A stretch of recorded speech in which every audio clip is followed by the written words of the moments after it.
Okay, so we are in Deuteronomy, starting in chapter 4, verse 1 this week.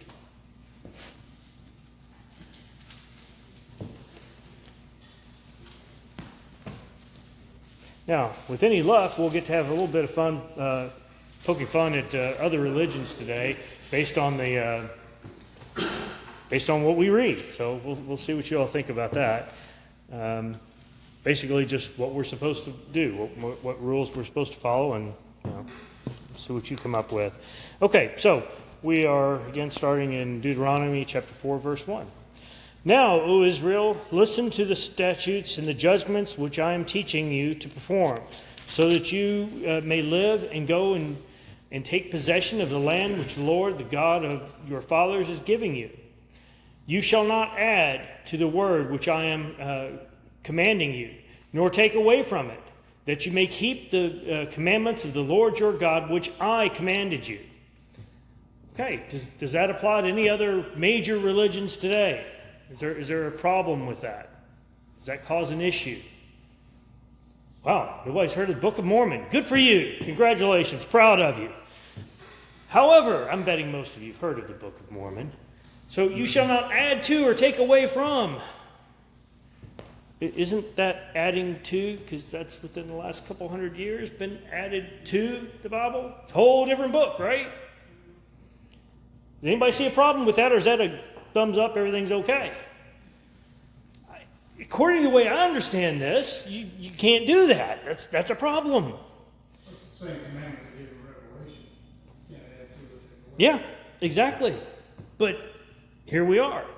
Now, is there any other religion that uses other material?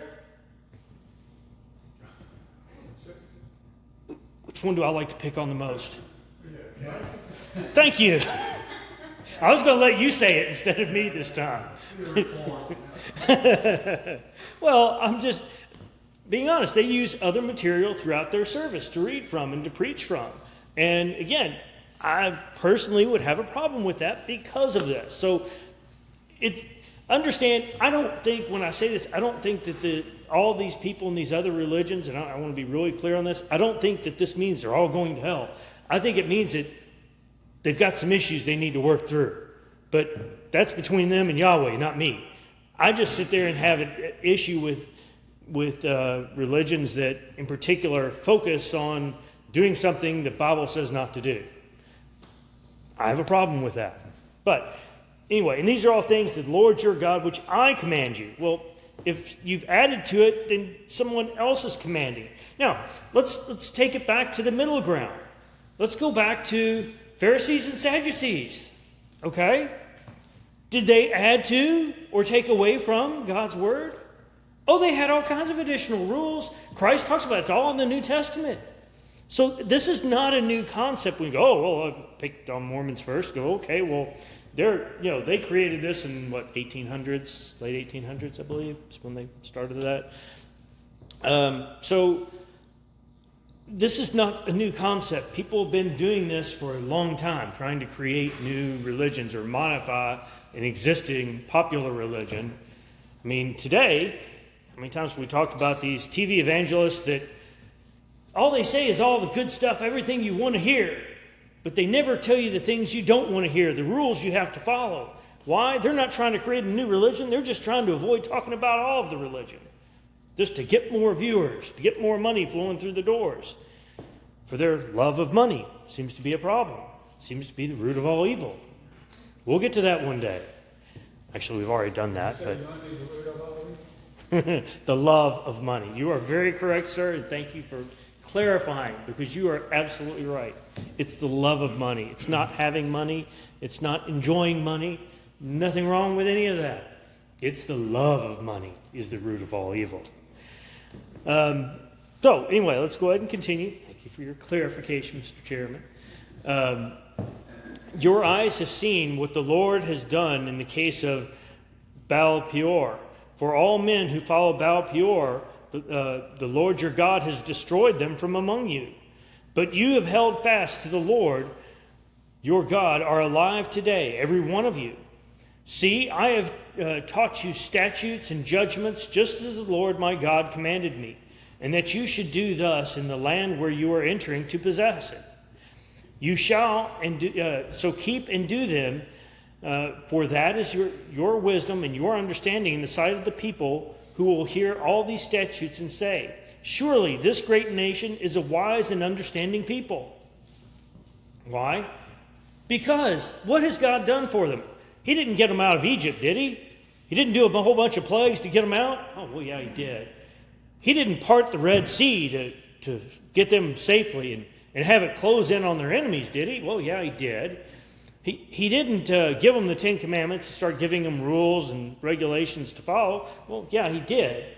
He didn't take care of them in the desert for 40 years and provide manna, did he? He didn't have a cloud during the day or a fire in the sky by night for them to follow, did he? Well, yeah, he did. Provided all that quail, right? Yeah, when they decided they really wanted meat, they got quail. So, quail is good. They had to step in it up, past their ankles, up to their knees in some places. That's a lot of quail, people. So, God has provided for them, but I think sometimes they just keep forgetting these things that have happened. And most of these things happen in somebody's lifetime. So the living people there, people existing in their lifetime. But yet they sometimes forget. They didn't go in and fight a war and not lose a man, did they? Well, yeah, they did. Well, this would be the second generation speaking. So this would be the first. Oh, no, it's not. It's the second generation. But the second generation were children and eating the manna in the desert. So they saw it. They were part of it. They're there at this battle where they didn't lose a man.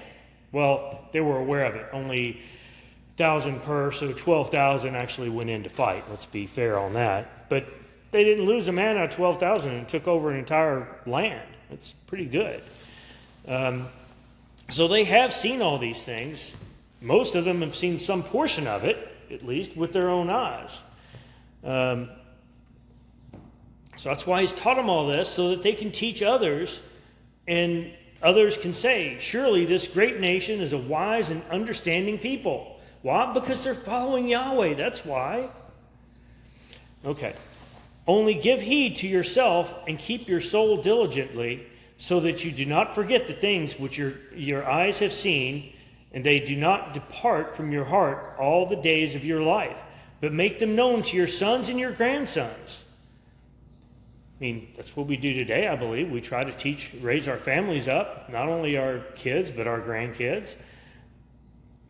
Remember the day you stood before the Lord your God at Horeb, when the Lord said to me, assemble the people to me, that I may let them hear my words, so that they may learn to fear me all the days of their life on the earth, and that their children they may teach their children. Now, that's another one of the things you'll never hear about from a TV evangelist. Is you won't hear somebody up there going, okay, you need to fear the Lord. So, the Lord loves you. The Lord does love you. But tell me this. Did you ever fear your parents? Because you know you were going to get a beating for what you did and you knew you shouldn't have done. Because you fear somebody doesn't mean that they don't love you. It means they're trying to correct you. Do you think your kids ever looked at you and had some fear in their eyes when they looked at you because they know what they did? Love and fear aren't exclusive, okay? My Bible uses the word revere, which I like also. Valid, but it's the same concept. It's both. Revere is a combination of the two. You fear it, but you love it. Yes, sir. If you mind the question, when I was teaching over at Lightsong, when I was a minister to the seniors at Lightsong, we had this new guy came in, very, very sincere, whatever, and he was in a class that taught you don't fear the Lord. And he was really puzzled. He came to me, and I quoted some things. I said, Jesus said on 3 occasions in the Old Testament, my remnant will be those that are contrite and humble spirit and fear the Lord. Right. So look at the mind. Yeah. I just don't see another way to do it. And I see this in our society, I mean, you have to have some fear of your parents or of your whatever the ruling class is, if you will, because if you don't, they can't correct you, can they? That's how this works. It always has. I mean, our parents do it to us. We do it to our kids. This is not a bad thing. It's just trying to correct somebody and make sure they stay on the right path. The day of the Lord is not going to be love. No. It's going to be wrath. Yeah, it will be. But I'm game because it's not going to be in me. But that's the key. You've got to make that decision at some point. Okay. You came near me and stood at the foot of the mountain, and the mountain burned with fire to the very heart of the heavens, darkness, clouds, and thick gloom. Then the Lord spoke to you from the midst of the fire. You heard the sound of words, but you saw no form, only a voice. I kind of like the fact that he brings that up. You didn't see a body. Why? Because it's not a body that's doing it. It's a spirit. It's the Spirit of God. It's not a man that did this. I think that's what he's trying to get at. You don't have to see it to believe it. You saw an action. You didn't see a person because it's not a person. Then the Lord spoke to you from the midst of the fire. You heard the sound of words, but you saw no form, only voice. So he declared to you his covenant, which he commanded you to perform. That is the 10 Commandments, and he wrote them on 2 tablets of stone. Isn't it nice we got to start out with just 2 tablets? You had 10 Commandments. That's all they had to follow. Do you think they followed the 10 before he had to add more? I was looking through your dad's Bible the other day, and he had a cartoon in it where Moses was talking to a cloud, and he said, God, what format do you want me to say this? Exactly. It's just one of those that try to save the 10 Commandments. What happened? The first one, crush. Format crushed. That's what we want. Well, not really, but the Lord commanded me at that time to teach you statutes and judgments that you might perform them in the land where you were going over to possess it. So watch yourselves carefully, since you do not see any form on the day the Lord spoke to you at Horeb from the midst of the fire, so that you do not act corruptly and make a graven image for yourselves in the form of any figure, the likeness of male or female. Okay, so we got any religions there? Catholics. Ooh, yeah. Do Catholics pray to statues? Well, they pray to Mary, don't they? And, well, Mary isn't Christ. So Mary's not the way, because there's only one way to God. That's through Christ. There is no other way. So praying to Mary ain't going to help anybody. You can say all the Hail Marys you want. It's not going to do anything for you.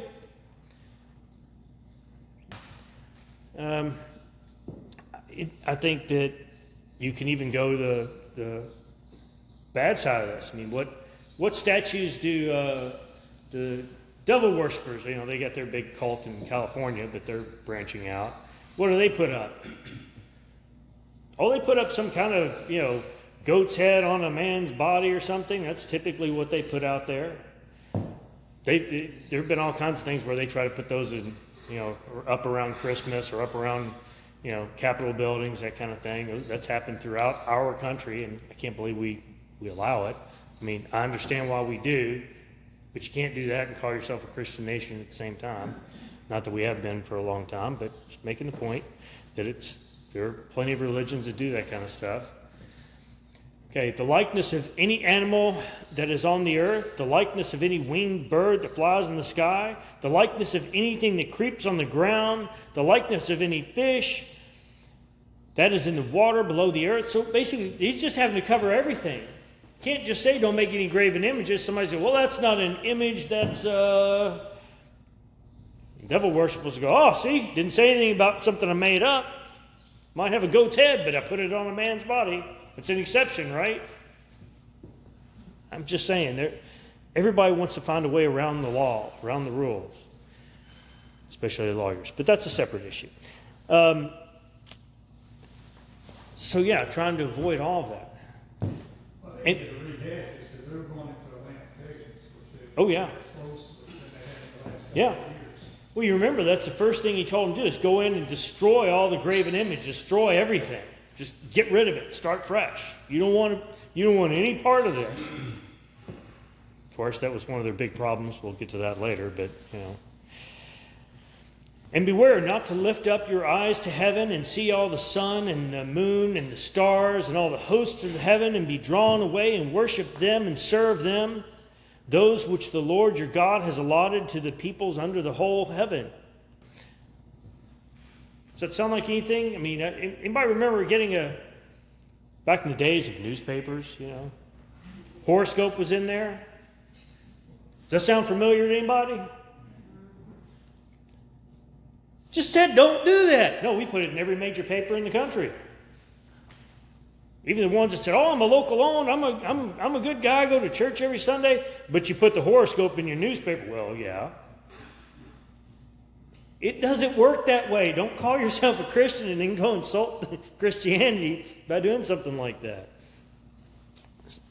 God's really clear on this. But the Lord has taken you and brought you out of the iron furnace from Egypt to be a people for his own possession as today. Now the Lord was angry with me on your account and swore that I would not cross the Jordan, and that I would not enter the good land which the Lord your God is giving you as an inheritance. Notice once again, he's got to blame somebody else. Moses, it's all your all's fault. It's all on the people. There's still humanity in here. Nobody's perfect. For I will die in this land. I shall not cross the Jordan, but you shall cross and take possession of this good land. So watch yourselves that you do not forget the covenant of the Lord your God, which he has made with you, and make for yourselves a graven image in the form of anything against which the Lord your God has commanded you. Notice he finally threw in anything. Just don't make a graven image. Just don't do it. I mean, think about the Greeks. What about pictures of Jesus? Supposed Jesus. That's always what amuses me when I see Jesus and it's a white guy. Because I know if anything, he's not a white guy. At least he wasn't at that time. I mean, he can appear however he wants. He's God, but at the same time, that always cracks me up. And you see a lot of them. You see Mexican ones in Mexico. Been out there, spent a lot of time out there. And you see Mexican ones, and it's like, yeah, it doesn't work for you guys either. I'm sorry. I mean, it's not just me, the white guy. It's the Mexicans too. I've seen them. Everybody wants to portray them in their own image, right? I mean, look at the shroud of ceramic or whatever Yeah. That looks like a white guy. You know? Yeah. It does, and it's like, I'm sorry, I'm just not buying it. Saw an interesting article this week. They determined that they'd come up with the date. NASA came up with the date that of Christ's death. They based it off of when there was a lunar eclipse, which, of course, during Christ's death, there was an eclipse. There was darkness for several hours. And some of the references in that period to this darkness also refer to basically a blood moon. And NASA came back and said, okay, there was a blood moon on this date in this year. It was 33 was the year. It was, I apologize, but it was at the appropriate time of year. So, it was May 15th, something like that. I don't know. I think it was, anyway.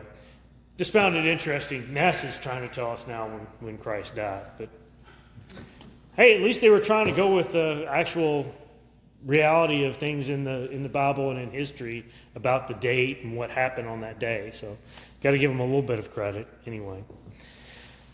I look at it this way. If we needed to know, it'd be right here. It isn't. I don't need to know. That's all that matters. For the Lord your God is a consuming fire, a jealous God. When you become the fathers of children and children's children, and have remained long in the land, and act corruptly, and make an idol in the form of anything, and do that which is evil in the sight of the Lord your God, so as to provoke him to anger, I call heaven and earth to witness against you today that you will surely perish quickly from the land where you are going over the Jordan to possess it. You shall not live long on it, but will be utterly destroyed. So let's think about that for just a moment. So he gave Israel a huge amount of land, right? But Moses makes a point of saying, if you don't follow Yahweh, if you don't follow him, you're not going to be there very long. And I'll be the first one to go, ooh, right down there. They're not doing it. They're not following your rules. Why? He didn't get to go in the promised land. He doesn't want them to keep it if they don't follow God.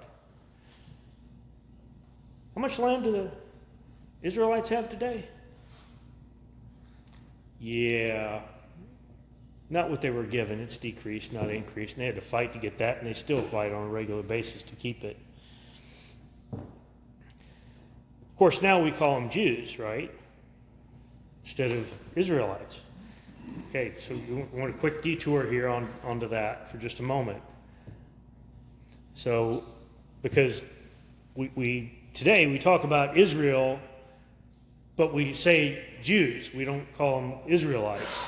So what happened, just the quick overview so you kind of get a clue about it. The tribe of Judah became known as Jews. Well, the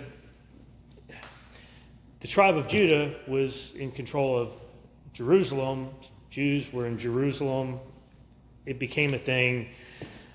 First mention in the Bible of it is in Esther 5 and 6. But it starts, basically, per the Bible, it looks like it starts around 600 BC is when they first start being called Jews, which is why the sign above Christ at his crucifixion was King of the Jews, because people just saw it as they were all started calling them all Jews. And as we go through the rest of the Old Testament, you see all the times that they're basically the nation of Israel is taken apart, and different people were taken here and there as slaves, and they go back to God, and things change, and we'll discuss that again here in just a second in the next verse. So the Lord will scatter you among the people, and you will be left few in numbers among the nations where the Lord drives you. Okay, so at this time, or up at this particular moment, everybody knew what tribe they were part of, right? They all knew. They had pride to know, I'm from this tribe. Remember the whole thing of is Moses is supposed to be helping with divvying out the land, and there are questions about, well, these daughters are getting land, but if they're getting it because their fathers, what happens if they marry outside? We're going to lose that land. It's going to go away from our tribe. Well, they didn't see themselves as one nation. They saw themselves as 12 individual tribes. And because of that, they couldn't imagine their tribe would lose a little bit of land somewhere. Or a lot of land. I don't know. Depends on the size of the family. Because it was given out proportionally, which was fair. But they saw themselves as all these individual tribes. And so what ends up happening here is they get spread out, just like it says. The Lord will scatter you among the people, and you will be left with few numbers among the nations where the Lord drives you. They don't even know who they are today. What do you hear the most? Oh, I'm an Ashkenazi Jew. What's that mean? I'm a mutt. I don't know what I am, but I'm Jewish. You can look at my features and know I'm Jewish. Where did I come from? I have no idea.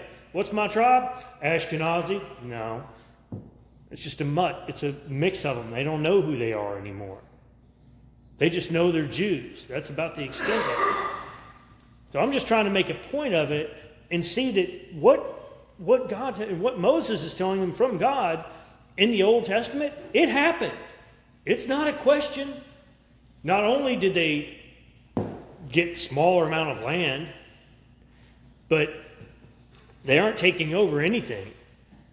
They can't even keep neighbors calm. And when we look at this, you end up seeing that they have been driven out. They've been scattered.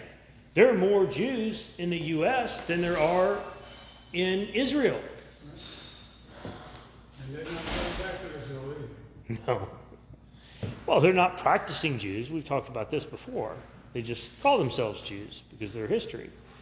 But I'm just trying to make a point of what God said happened. And it didn't take a whole generation for it to occur either. Or whole generation, meaning it didn't take, at this point we can look at it and say it's thousands of years, because it is, but I'm just saying it didn't take that long. Even in the Old Testament, they're starting to be split up, is my point. We just haven't got to that point yet. But it happens. All right, let's go ahead and continue.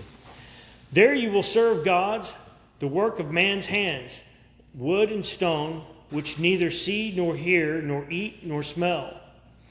But from there you will seek the Lord your God. You will find him if you search for him with all your heart and all your soul. When you are in distress, and all these things have come upon you, in the latter days you will return to the Lord your God and listen to his voice. Well, keep in mind, throughout the Old Testament, what happens? Israel gets in trouble. They turn away from God. They get conquered. They get divided up. What happens next? They start praying to Yahweh. They ask for help. What happens? In time, God says, okay, I'll help you out, and he does. So again, all the things he says, all the foreshadowing comes true. And I wonder if this will still happen in end times. Will they start to come back to him again? I don't know. Maybe. Hard to say. Well, it's always concerned about what Paul said in Romans, that when the fullness of the Gentiles come in, then all of Israel will be saved.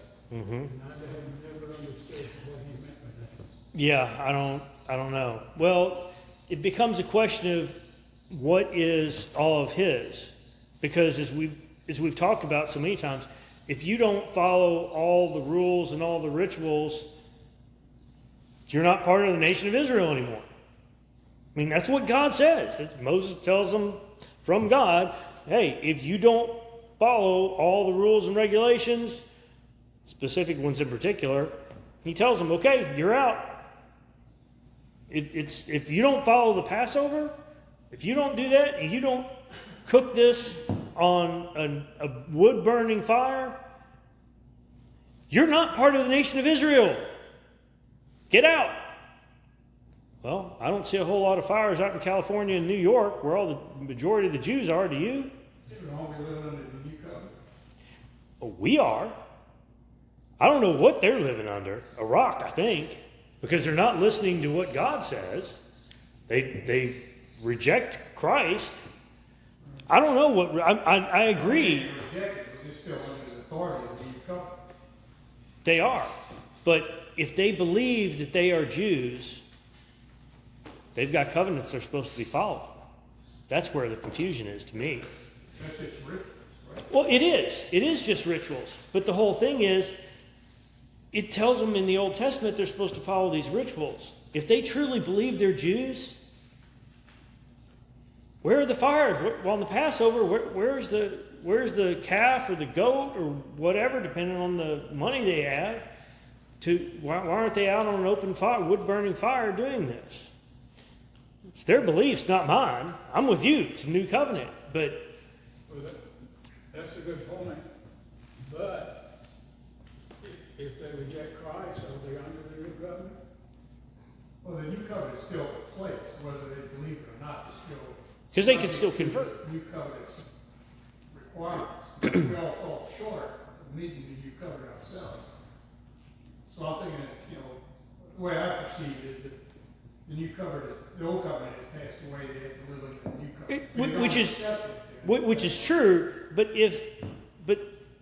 even though they're under it, if they truly believe they're a Jew and Christ never happened, shouldn't they be following the old ways because they don't believe in or know about the new covenant or want to know about it? I don't know. But in this particular case, he speaks to the people at hand like them. Yeah, true, but I don't know that changed. The laws didn't change until Christ showed up. And then they didn't accept it. So, I don't know. Unlike Yes, ma'am. us Christians, Jews never make a personal decision. And yes, I believe Jewish things. True. As Christians, we have the opportunity to say to God, I believe in Jesus Christ as my Lord and Savior. And from that day on, we know what we're supposed to do. Yeah, we may not do it, but yeah. Many, many years ago, I worked for a Jewish doctor, and he would do Passover and all of this sort of thing. But at Christmas, he brought us in some eggnog, to the Christian workers there. But anyway, he never thought about Christ. He didn't. The only Jewishness he had is they had a kosher kitchen. Mm-hmm. And their maid would come and clean the office, and she told us that one time she mixed up their kosher plates and every day. Said, boy, was there a lot of yelling that day, Yeah, yeah. But that's about all they did. They did formula things. There was nothing from their heart that they did as a Jew. Well, because they didn't make a choice. They were born they're born this way, right? They're Jewish. That's what it comes down to. And I don't see the Jews trying to increase their membership, let's say, like a Christian. Yeah. They go out and spread the word. And Right. The Jews are very secular. Oh, yeah. It's tribal. It is. But that's the thing I never understood is you're Israelites, but you're worried about tribes. But today, I'm Ashkenazi. I'm 100% Ashkenazi. Well, what does that mean? You're 100% Mutt. That doesn't make any sense. But that's what those things like Ancestry.com Yes. call them as, not so much Jews, but Ashkenazi Jews. Yeah. So that's where they get it. Well, I know it is. It cracks me up because I listen to some of these people because a couple of them are conservative commentators, and I'll listen to them and how proud they are. I'm 100% Ashkenazi Jew. I'm like, all it means is you're Jewish. You don't know what you are, which tribe. You just know you've come up with the term Ashkenazi. I don't get it. But Well, after Jesus died, are the Jews not under grace just like us? they are, but they still have to make a choice just like And us. they don't have to stay under the law when Jesus died. No, they don't. But if they believe they're Jews, they should be living under the law. And that's where my thing is that it's But people. It'd still be wrong. They would no, absolutely. They would absolutely be wrong. I'm not saying that. I'm not trying to imply that. I'm just trying to make the point that I don't know that there really are any Jews because they don't act like Jews. And yes, everybody is under the new covenant. I'm not saying that. I'm just saying these people think they're under something else. They think they're under God's law. Then why aren't they trying to follow it? That's my confusion. I mean, I may be a Christian, I make mistakes, but I'm still trying to follow God's law. The Israelites never could follow God's law. I don't feel too bad in that regard. They couldn't follow it. And they had less commandments in some ways. It was more ritualistic. But either way, let's move. But you hit the nail on the head when you said they and Jesus referred to this. We're children of Abraham. Mm-hmm. It's ours. It's ours. Right, And the Gentiles were never given the law. right, We're not under the law. We were never given the law. The Jews were given it. correct. That's Correct. what I'm saying. After Jesus died, can they not be under grace just like us? Well, sure, Oh, absolutely. My previous tax accountant always referred to himself as a Reformed Jew. Why? Because he was a Christian now, but he was obviously a Jew. He grew up that way, he and his brother, but Messianic Jew. yeah, correct. Which means it's just like the rest of us, just another Christian. Stuff doesn't matter anymore after Christ. Paul says if we're in Christ, we are children of Abraham. Right. Just good enough. Good enough for me. And this takes time to say when he's speaking to his people, they didn't have Christ. So this is what they were True. directed to follow. Correct. Correct. Okay, let's continue on. For the Lord your God is a compassionate God. He will not fail you, nor destroy you, nor forget the covenant with your fathers, which he swore to them. Indeed, ask now concerning the former days which were before you, since the day that God created man on the earth, and inquire from one end of the heavens to the other. Has anything been done like this on this great thing? Or has anyone been heard like it? Has any people heard the voice of God speaking from the midst of the fire as you heard it and survived? Oh, I gotta do this one for just a second, because it's another picking on religion. So how did Joseph Smith get his Book of Mormon? Salamander. Walking out of the fire? Sorry, I just find it amusing for the symbolism, similarities there. Of course, he was also known to be a really heavy drinker, so what came out of the fire? There ain't no telling. Okay. Or has a God tried to go to take for himself a nation from within another nation by trials, by signs and wonders, and by war, and by a mighty hand, and by an outstretched arm, and by terrors, as the Lord God did for you in Egypt before your eyes? No. To you it was shown that you might know that the Lord, He is God. There is no other beside Him. Out of the heavens He lets you hear His voice to discipline you, and on earth He lets you see His great fire, and you heard His words from the midst of the fire. Because He loved your fathers, therefore He chose their descendants after them, and He personally brought you from Egypt by His great power, driving out from before you nations greater and mightier than you, to bring you in and give you their land for an inheritance as it is today. In other words, telling them point blank, you didn't do this. God did it. They didn't go in and drive these people out. God did it. These people, the nation of Israel was not, they were just a powerful nation. No, they weren't. They were numerous, but they weren't getting killed. Except by God every time they disobeyed, but that's a separate issue. But the point of it being that it's reminding them God is the one that's done all this for you. Just to be clear. Know therefore today, and take it to your heart, that the Lord, He is God in heaven above and on the earth below. There is no other.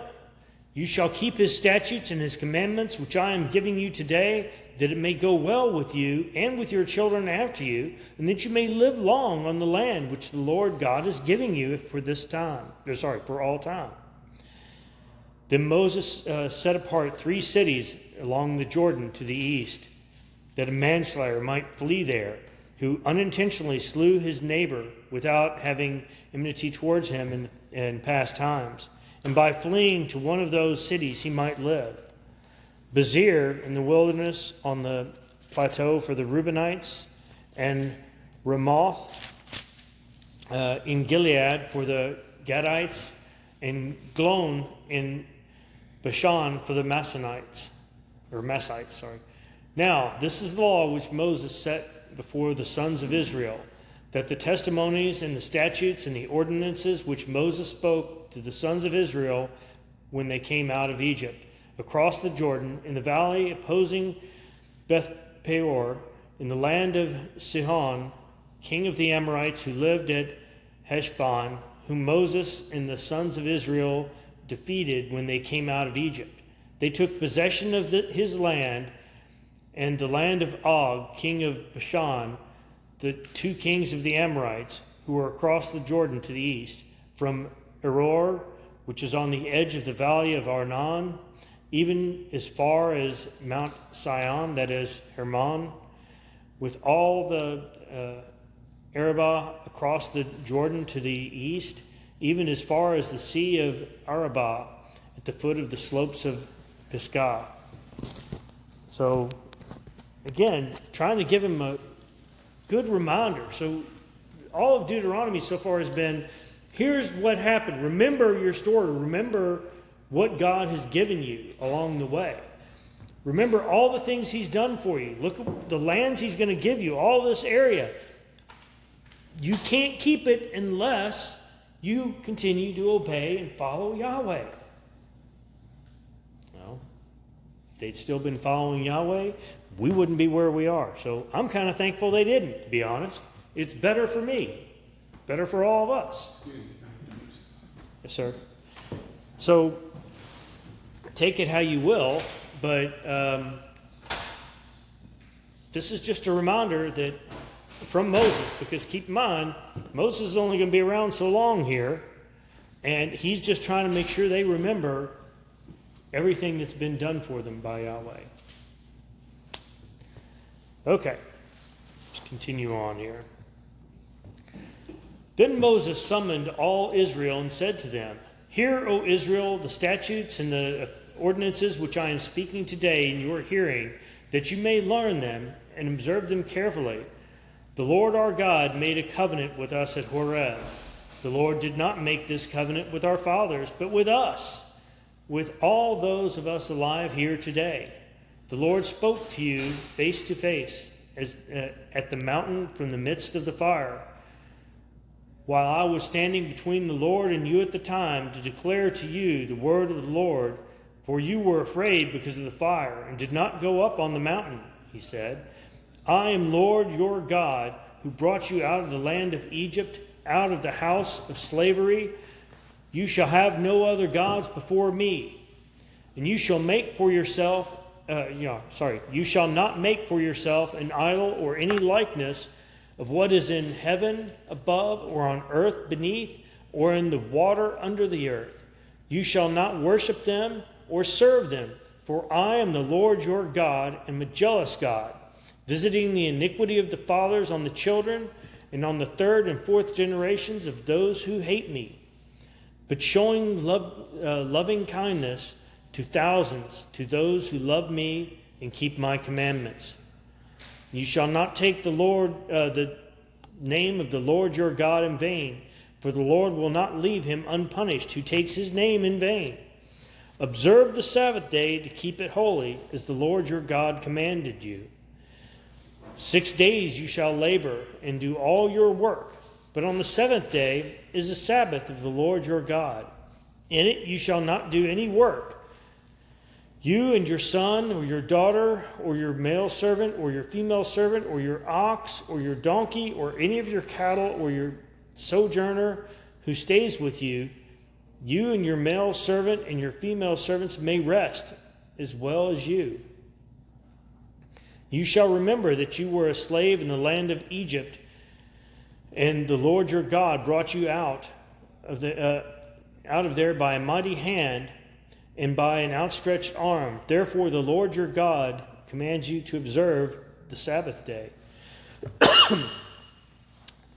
Honor your father and mother, as the Lord your God has commanded you, that your days may be prolonged, and that it may go well with you on the land which the Lord your God gives you. You shall not murder. You shall not commit adultery. You shall not steal. You shall not bear false witness against your neighbor.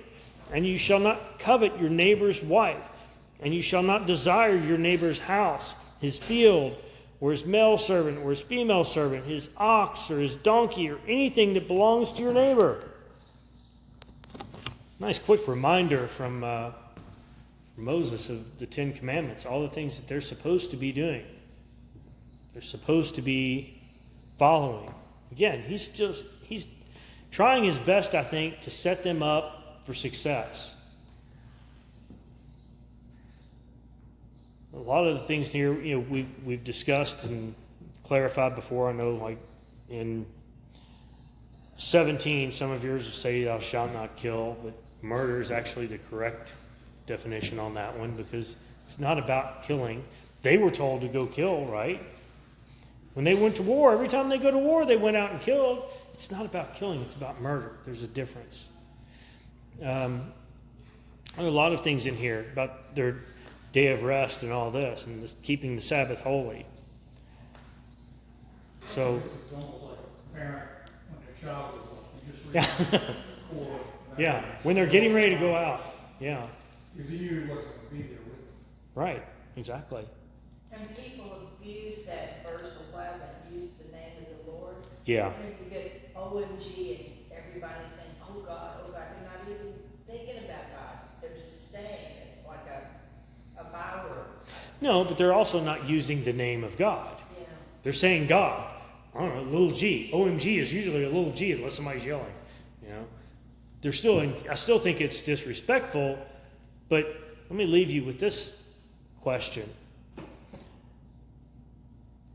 do the 10 Commandments apply to us today?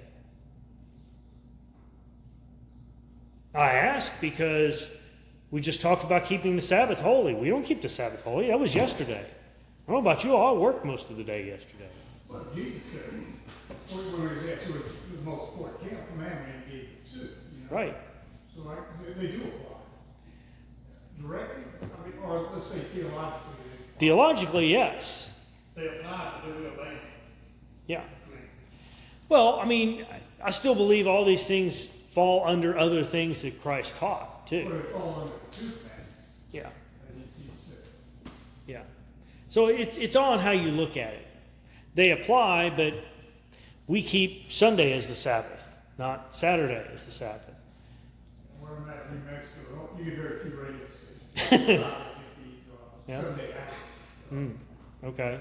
And that's the only thing they preach is everybody's going to hell because they don't observe Sabbath. Right. That's the only thing they got going on. It's true.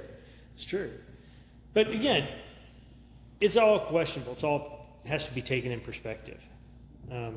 Where's your heart? What do you believe you're supposed to be doing? You prayed about it. What are you following? I mean, I think most of this stuff is covered in other parts of Christ's teaching. So I can go with it that way too. Well, if it pleased him back then not to work on the Sabbath, don't you think it still please him today? Yeah, but Christ was pretty clear. If your ox is down in a ditch on the Sabbath, get your ox out of the ditch. So he didn't do it that way. He made it clear that yes, but things happen. You know, your cow gets out, and you say, well, I'll have to wait till tomorrow to get that cow in. No. Accused the apostles of bleeding in the field when Right. they were hungry. They were Right. Like that. The Pharisees were trying to make that look like it would work. Exactly. But it's eating. I don't think of work as eating is work. I think of it as enjoyable.